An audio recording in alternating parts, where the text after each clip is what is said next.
এই যে মিস ইনায়া, আপনি কি মরতে যাইতেছেন? না তো, আপনার কেন এমন মনে হলো?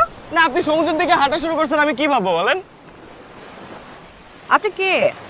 ও আচ্ছা, আপনি তো আমাকে চেনেন না। দাঁড়ান, দেখাচ্ছি। এই দেখেন।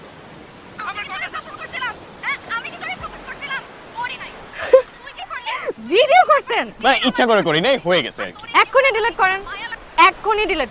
আর বাবা, প্রমাণ থাকা ভালো না? এটাও ভালো না। পরে যদি আপনি এই ভিডিও আপলোড করে দেন, ভাইরাল হয়ে গেলে তো আমার নাম খারাপ হবে। বুঝতে পারলেন মিস্টার? আহির, আহির আমার নাম। ঠিক আছে, আমি ডিল করে দিচ্ছি। ডান। দেখি। Thank you. ও আচ্ছা, আপনাকে যে কারণে খুঁজতেছিলাম, আপনার ব্যাগটা আমার কাছে। তাই নাকি? আপনি সেদিন যে ঝড়ের গতিতে আসলেন, ব্যাগ কখন ফেলে চলে গেছেন খেয়ালই নেই আপনার। ধূমকেতুর মতো আসলেন, উল্কার মতো চলে গেলেন। আমি আপনার দিকে অনেকক্ষণ তাকাইছিলাম, পরে আর আপনাকে আর খুঁজেই পাইনি যে ব্যাগটা দিব।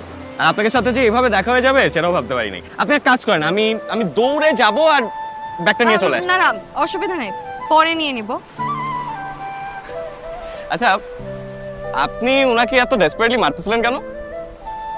রাগ কমানোর জন্য। রাগ কমানোর জন্য? নাকি ব্রেকআপ করে ফেলছে সেই দুঃখ কষ্ট থেকে? দুঃখ কষ্ট কিসের? সে তো আমাকে কখনো ভালোই বাসে নাই, আর যে আমাকে কখনো ভালোবাসে নাই তার জন্য দুঃখ কষ্ট করে লাভ আছে? আমার জাস্ট বেসিকলি বিশ্বাস করেন, আমি জীবনে কোনোদিন কোনো ছেলের সাথে প্রেম করি নাই, কোনো ছেলের সাথে রিলেশনশিপে জড়াই নাই।